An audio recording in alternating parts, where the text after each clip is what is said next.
కార్యకర్తల సమావేశంలో ఆసక్తికర వ్యాఖ్యలు చేశారు ఎమ్మెల్యే రాజేష్ రెడ్డి. తాను టిక్ పెడితేనే ఇందిరమ్మ ఇళ్లు రేషన్ కార్డులు అంటున్నారు రాజేష్ రెడ్డి. తమ అనుమతి లేనిదే, ఇన్ఫాక్ట్ మా అనుమతి లేనిదే అధికారులు లిస్టు ప్రకటించొద్దు అంటూ చెప్పుకొచ్చారు ఆయన. గ్రామాల్లో కాంగ్రెస్ కార్యకర్తలు నేతలు డిసైడ్ చేసి లిస్టు ఇస్తేనే రేషన్ కార్డులు ఇందిరమ్మ ఇళ్లు ఇస్తామంటున్నారు, లేకపోతే రావు అంటున్నారు రాజేష్ రెడ్డి. ఉత్సాహంతో కలెక్టర్, డిపిఓ, అడిషనల్ కలెక్టర్లు లిస్ట్ ఇవ్వద్దని ఇన్ఫాక్ట్ హెచ్చరిస్తున్నా అంటూ చెప్పుకొచ్చారు ఆయన. కార్యకర్తలు, కాంగ్రెస్ కార్యకర్తల మీదే ఎక్కువ ఫిర్యాదులు వస్తున్నాయని, కంప్లైంట్స్ వస్తున్నాయంటూ చెప్పుకొచ్చారు ఆయన. గ్రూపులు పెట్టుకోకుండా పనిచేస్తేనే ముందుకు వెళతామంటూ చెప్పుకొచ్చారు రాజేష్ రెడ్డి. దానికి సంబంధించిన బ్రేకింగ్ న్యూస్ చూస్తున్నారు. Nagar Kurnool MLA Rajesh Reddy hot comments చేశారు. తెల్కపల్లి మండల కార్యకర్తల సమావేశంలో ఆసక్తికర వ్యాఖ్యలు చేశారు ఎమ్మెల్యే రాజేష్ రెడ్డి. తాను టిక్ పెడితేనే ఇందిరమ్మ ఇల్లు రేషన్ కార్డులు అంటున్నారు రాజేష్ రెడ్డి. ఇంకా ఆయన ఏమన్నారు ఇప్పుడు చూద్దాం. ఎమ్మెల్యే దగ్గర కొంత లిస్టు, ఎమ్మెల్యే వాళ్ళ టిక్కు పెట్టిన తర్వాతనే ఆ గ్రామ సభలలో ఏం చెప్తారు, వాళ్ళు వచ్చి మీ ఊరికి ఇల్లు వస్తున్నాయి, రేషన్ కార్డులు వస్తున్నాయి, రైతు కూలీలకు ఇవి వస్తున్నాయి, అవి వస్తున్నాయి అని చెప్తారు. అంతవరకే. కానీ మీరు గట్టిగా ఉండి ఏదైతే లిస్టు వాళ్ళ నుంచి వచ్చిందో అది అనౌన్స్ చేయించకండి. ఎందుకంటే నేను అన్ని వదిలిపెట్టి ఈ రోజు నా సుఖాంతమైన జీవితాన్ని వదిలిపెట్టి ఈ రోజు ఇక్కడ నిలబడి మీ 24 గంటలు మీ సేవలో ఉన్నా. మీకు ఎటువంటి సమస్యలు నాకు తీర్చడానికి ఉన్నా.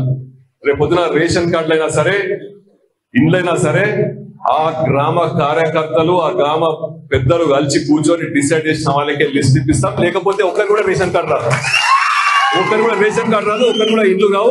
మనం చెప్పేవారు. నేను చెప్పిన కలెక్టర్ గారు కూడా ఆదేశాలు ఇవ్వడం జరిగింది.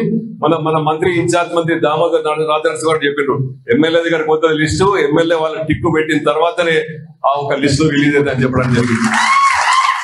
నేను డిపిఓ చెప్పిన, అడిషనల్ కలెక్టర్ చెప్పిన, ఇన్ఛార్జ్ కలెక్టర్ గారు చెప్పిన, ఇటువంటి లిస్టు మీరు బయట పెట్టి రిలీజ్ చేయకండి, రిలీజ్ చేస్తే బాగుండదని హెచ్చరించడం జరిగింది.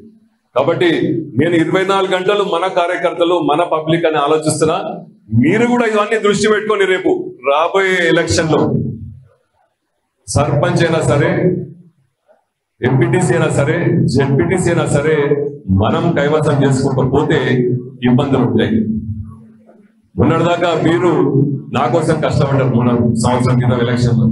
ఇప్పుడు మీకోసం మీరు కష్టపడాలి, దాంట్లో నేను పాటుపడాలి, తోడ్పడాలని మొదటిసారి కోరుకుంటూ, తప్పకుండా గ్రామం ఆ రోజు మనం ఎట్లా తిరిగినామో లోకల్ బాడీ ఎలక్షన్ లో కూడా అలాగే చెప్తాం. రేవంత్ రెడ్డి గారు ఏం చెప్పిండ్రు, మా నాయకులకు సూచించారు, వాళ్ళు కార్యకర్తలు ఎట్లా కష్టపడ్డారో రేపు వాళ్ళ కోసం ప్రతి ఒక్క నాయకుడు కష్టపడాలని చెప్పడం జరిగింది.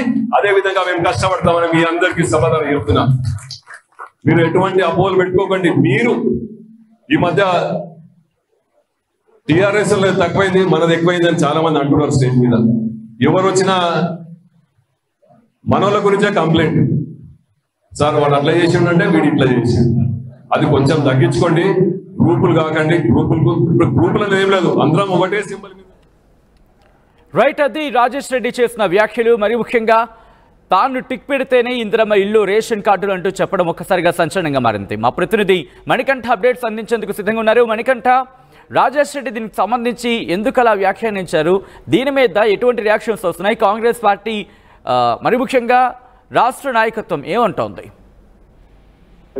అయితే కాంగ్రెస్ పార్టీ ప్రస్తుతం గ్రామ సభలు, బస్తీ సభలు ఏర్పాటు చేస్తున్నటువంటి పరిస్థితి. పూర్తిగా రేషన్ కార్డులు కావచ్చు, అదేవిధంగా ఇందిరమ్మ ఇండ్ల ప్రక్రియలో భాగంగా, పంపిణీలో భాగంగా ఈ గ్రామ సభలను ఏర్పాటు చేస్తున్నాము. ఎక్కడ కూడా ఎలాంటి భేదాలు లేకుండా ప్రతి ఒక్కరికి కూడా అర్హులైనటువంటి వారికి అన్ని రకాల పథకాలు వర్తింపజేయడమే మా లక్ష్యం అంటూ కూడా రాష్ట్ర ప్రభుత్వం చెప్పుకొస్తున్నటువంటి నేపథ్యంలో నాగర్ కర్నూలు ఎమ్మెల్యేగా ఉన్నటువంటి కూచుకుల్ల రాజేష్ రెడ్డి మాత్రం ఆసక్తికర వ్యాఖ్యలు చేసినటువంటి పరిస్థితి. ఎవరైతే పార్టీ కోసం కష్టపడ్డటువంటి వ్యక్తులు ఉంటారో వారికి పూర్తిగా ప్రాధాన్యత ఎక్కువగా ఉంటుంది. నేను ఎవరికైతే టిక్ చేస్తానో వారికి మాత్రమే పథకాలు కానీ, మీ ఇందిరమ్మ ఇల్లు కానీ, రేషన్ కార్డులు కానీ అందేటటువంటి విధంగా చర్యలు తీసుకుంటున్నాం. ఎందుకంటే గతంలో ఏడాది క్రితం నా గెలుపు కోసము, కాంగ్రెస్ పార్టీ కోసం కష్టపడ్డటువంటి కార్యకర్తలకు అండగా ఉండేందుకు ఈ రోజు నేను ఈ స్థాయిలో పనిచేస్తున్నా. 24 గంటలు మీకోసం నేను ఉన్నాను కాబట్టి ఇప్పటికే అధికారులకు కూడా ఆదేశాలు జారీ చేయడం జరిగిందంటూ కూడా సభలో పూర్తిగా ప్రసంగించినటువంటి పరిస్థితి. ఈ నేపథ్యంలోనే ఎక్కడైనా సరే అధికారులు కానీ, మిగతా ఇంకెవరైనా సరే ఒక లిస్ట్ ని తయారు చేసి అనౌన్స్ చేసేటట్టుంటే మీరు ముందుగానే సమాచారం ఇవ్వాలి. నేను ఎవరికైతే నేమ్స్ టిక్ చేస్తానో వారికి మాత్రమే పూర్తిగా పథకాలన్నీ కూడా మొదటి లిస్ట్ లో అందేలా పూర్తిగా చర్యలు తీసుకుంటున్నాము. అందులో భాగంగానే అధికారులకు కూడా ఆదేశాలు జారీ చేశాము. గ్రామ కార్యకర్తలు గ్రామ పెద్దలంతా కలిసి కూర్చున్న తర్వాత ఎవరు మన కార్యకర్తలు ఎవరికి మొదటి లిస్ట్ లో పూర్తిగా ఈ పథకాలన్నీ కూడా అందాలనేటటువంటి లిస్ట్ ని తయారు చేస్తున్నాం. దాంట్లో భాగంగానే జిల్లా కలెక్టర్ కావచ్చు, డిపిఓ కావచ్చు, అధికారులందరికీ కూడా ఆదేశాలు కూడా జారీ చేశాం. ఎవరికి కూడా ఎలాంటి సమాచారం లేకుండా లిస్ట్ ని అనౌన్స్ చేయదనేటటువంటి హెచ్చరికలు కూడా జారీ చేశామనేటటువంటి వ్యాఖ్యలు నిండు సభలో నాగర్ కర్నూలు ఎమ్మెల్యే చేశాడు. ప్రస్తుతం ఈ వీడియో అయితే సోషల్ మీడియాలో వైరల్ గా మారినటువంటి పరిస్థితి. ఒక పక్క రాష్ట్ర ప్రభుత్వం మాత్రం ఎలాంటి భేదాలు లేకుండా అందరికీ సమన్యాయం చేసేలా పథకాలన్నీ కూడా వర్తింపజేస్తామంటూ కూడా చెప్పుకొస్తున్నటువంటి నేపథ్యంలో నాగర్ కర్నూలు ఎమ్మెల్యే మాత్రం కాంగ్రెస్ పార్టీకి సంబంధించి కష్టపడ్డ కార్యకర్తలకే మొదటి విడుదలలో మొదటి లిస్ట్ లో ప్రాధాన్యత ఉంటుందనేటటువంటి కామెంట్ చేసినటువంటి నేపథ్యంలో మరి ఎందుకు ఈ గ్రామ సభలు, ఎందుకు ఈ వార్డు సభలు, పూర్తిగా కార్యకర్తలకే పథకాలన్నీ ఇస్తున్నట్లయితే మరి ఎందు గురించి అందరికీ ఇస్తామనేటటువంటి హామీ ఇస్తున్నారనేటటువంటి చర్చ కూడా జనాల్లో కొనసాగుతున్నటువంటి పరిస్థితి. ఎమ్మెల్యే రాజేష్ రెడ్డి చేసినటువంటి వ్యాఖ్యలు ప్రస్తుతం కాంట్రవర్సీగా మారిపోయినటువంటి పరిస్థితి. ఇంతే కాకుండా రాజేష్ రెడ్డి మాట్లాడుతున్న ఇదే సందర్భంలో అక్కడక్కడ పూర్తిగా కాంగ్రెస్ నాయకులపైనే ఎక్కువగా ఫిర్యాదులు వస్తున్నాయి. గతంలో బీఆర్ఎస్ నాయకులపై ఎక్కువ ఫిర్యాదులు వచ్చాయి, కానీ ఇప్పుడు ప్రస్తుతం కాంగ్రెస్ నాయకులపైనే ఎక్కువ ఫిర్యాదులు వస్తున్నాయి. గ్రూపులుగా మారకండి, గ్రూపులుగా మారితే అది పార్టీకి నష్టం చేస్తుంది. గతంలో ఏడాది క్రితం కాంగ్రెస్ పార్టీ గెలుపు కోసం ఏ విధంగా అయితే కలిసికట్టుగా పనిచేశామో రాబోయే స్థానిక సంస్థల ఎన్నికల్లో గెలిచేందుకు కూడా అందరూ కలిసికట్టుగా పనిచేయాలి, మీ గెలుపు కోసం నేను సైతం పనిచేస్తా అనేటటువంటి స్టేట్మెంట్ ఇచ్చినటువంటి పరిస్థితి. సో మొత్తానికి ఈ వీడియో మాత్రం సోషల్ మీడియాలో వైరల్ గా మారినటువంటి పరిస్థితి. కార్యకర్తల తిలకపల్లి మండల కార్యకర్తల సమావేశంలో రాజేష్ రెడ్డి చేసినటువంటి వ్యాఖ్యలు ప్రస్తుతం జిల్లాలో దుమారం లేపుతున్నాయి.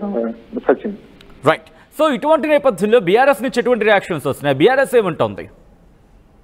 మొదటి నుంచి కూడా ప్రతిపక్ష పాత్ర పోషిస్తున్నటువంటి బీఆర్ఎస్ ఎక్కడ కాంగ్రెస్ పార్టీకి సంబంధించి కూడా విమర్శలు వస్తున్నటువంటి నేపథ్యంలో ప్రస్తుతం రాజేష్ రెడ్డి చేసినటువంటి వ్యాఖ్యల నేపథ్యంలో అదంతా కూడా చాలా గట్టిగా స్పందిస్తున్నటువంటి పరిస్థితి. పూర్తిగా కాంగ్రెస్ ప్రభుత్వం అనేది ప్రజాపాలన అనేటటువంటి పేరుతో ముందుకొచ్చింది, ప్రజా ప్రభుత్వం అని చెప్పుకొస్తుంది. కానీ ఎక్కడ నేరుగా ఎమ్మెల్యేగా ఉన్నటువంటి వ్యక్తి ఈ రకమైనటువంటి వ్యాఖ్యలు చేస్తే మరి సామాన్య ప్రజలకు ఏ విధమైనటువంటి న్యాయం జరుగుతుంది?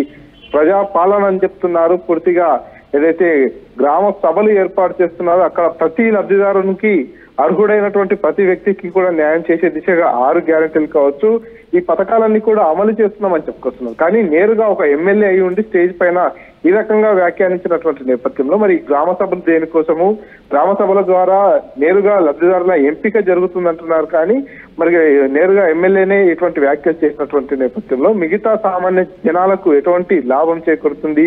సో పూర్తిగా ప్రభుత్వం కాంగ్రెస్ ప్రభుత్వం ప్రజా పాలన అని చెప్పుకొస్తుంది, కానీ పార్టీ కార్యకర్తలకే ప్రియారిటీ ఇస్తుంది. ఇది సమంజసం కాదు. ఇటువంటి వ్యాఖ్యలు కూడా వెంబడి ఉపసంహరించుకోవాలి. క్షేత్రస్థాయిలో కూడా ఎవరైతే నిజమైనటువంటి లబ్ధిదారులు ఉన్నారో వారిని ఎంపిక చేయాలి, కానీ పార్టీ కార్యకర్తలను ఎంపిక చేయడం సరైనది కాదు అనేటటువంటి విధంగా కూడా బీఆర్ఎస్ పార్టీ కావచ్చు, బీజేపీ పార్టీ కూడా విమర్శలు చేస్తున్నటువంటి పరిస్థితి ఉంది. సచిన్.